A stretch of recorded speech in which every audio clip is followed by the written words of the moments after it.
The image made without hands is also another name for this cloth. Image made without hands, in the year 944, the city of Edessa was surrounded by a Byzantine army. John Koukouris was the leader of that army, and he declared to the town, "Bring me out the image made without hands." Which, by the way, under that, at that time, in 944, Muslim, Islam religion was there, and they had the town. So they had that cloth at that point in time. Bring me out the image made without hands. They wouldn't do it. They brought him out paintings. He wasn't satisfied. So he took several of the Islamic people hostage, and they did a negotiation. They released the image made without hands. There you have it. And gave him back maybe some more warriors. I don't really know. But at any rate, from that point, we read in history that the Mandylion, the next name, the Mandylion, was basically the shroud folded 3 times in order to just basically the top part that was showing was only the face, because that's what everybody wants to see. I mean, Yeah. you don't hear people come and say, "Hey, Peyton Manning, come here, I want to look at your feet." No, that's not exactly not a good thing. Come here, Peyton, I want to get to know you, who you are. I want to see your face. I want to know you face to face and talk to you face to face. That's what they basically wanted to see, the face of Jesus.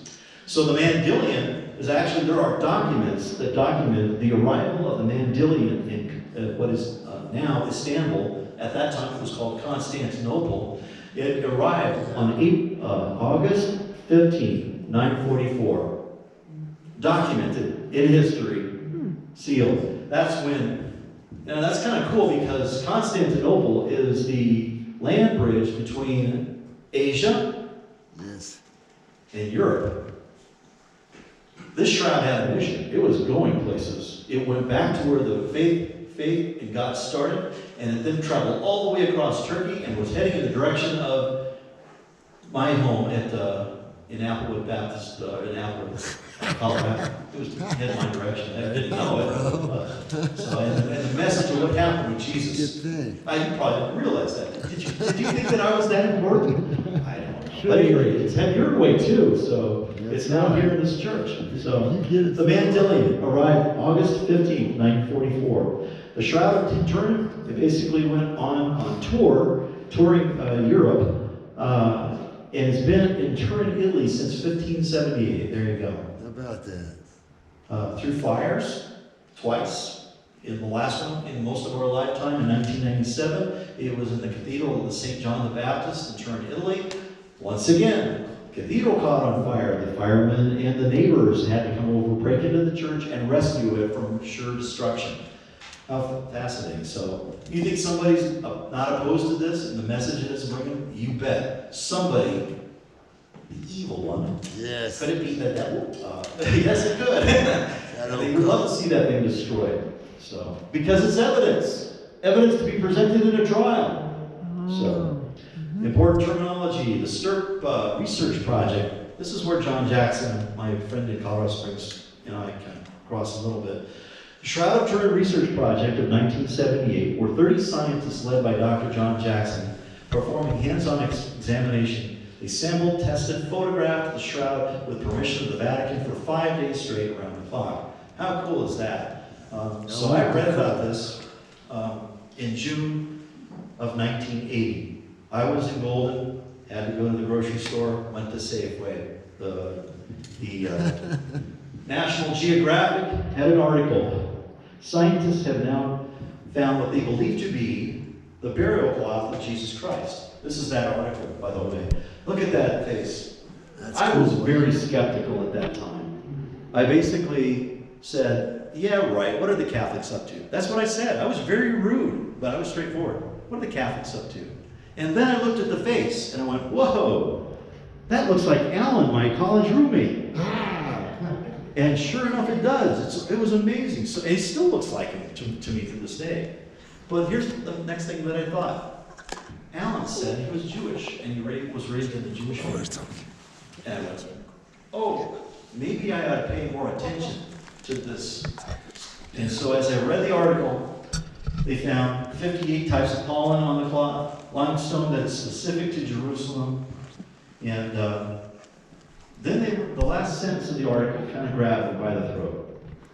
Scientists now believe that the image may have emanated from a brief but intense burst of radiation of unknown origin. And I went, okay, I'm there. I now basically believe the shroud was the real deal. This was, that was in 1980 in June. That's when I first heard about it.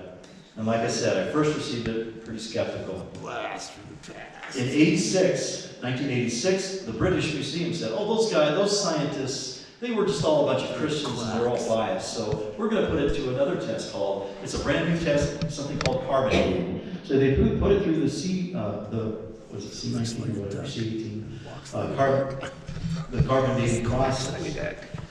And they did not follow the protocols that you're supposed to do. They weren't supposed to talk to each other. It was given, they had samples that were from 3 different labs. Basically they all kind of came back. They were supposed to all come together at one time and announce what their findings were. Well, one of the labs jumped the gun, leaked it to the press, and the next day they had to basically get out and say what it was. So they had one lab come forward and say, we dated the shroud to 1260 to 1390, and all the wind went out of the scientists' lungs. Everything that they had found pointed towards authenticity. And now the world was being told, this is a medieval forgery. Even though the scientists, the 30 scientists, never found any paint on it. They said, well, it's a medieval painting. That's what it was written off as. Basically, all your Baptist preachers and even your Catholics, all your scientists, they basically said, well, it's medieval, so I guess we can all go home now. Wasn't that very fascinating? When I heard that they did that, I think I had a fairly good reaction to it. I was really angry. I was angry at the scientists of Monty Python and the Holy Grail. How could you screw up such an important test that the whole world is looking at you and you're not paying attention? And so everybody walked away. And you didn't hear much more about it until the textile workers came up and said, we'd like to see photographs of the area on the shroud where those samples were taken and where they were tested from. And looking at them, they said, well, it's interesting that on these photographs, it looks to me as if the herringbone weave is not matching up in those areas. We're going to put out a scientific theory, which is where the scientists got back on track.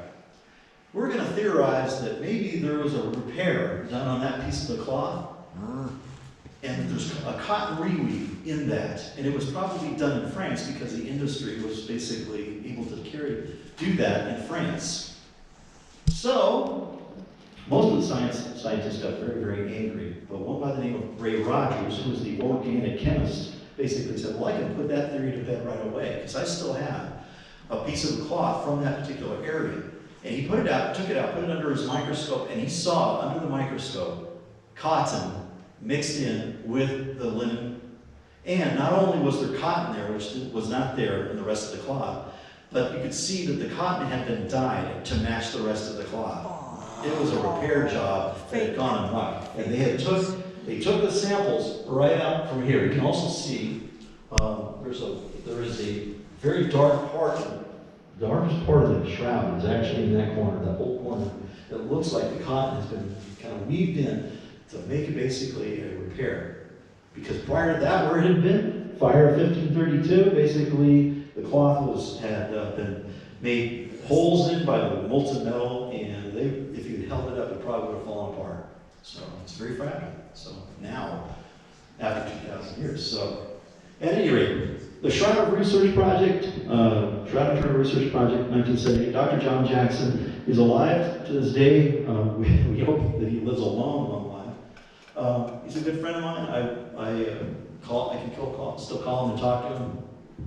We're not real close and stuff, but we're close enough that he will take a call from me.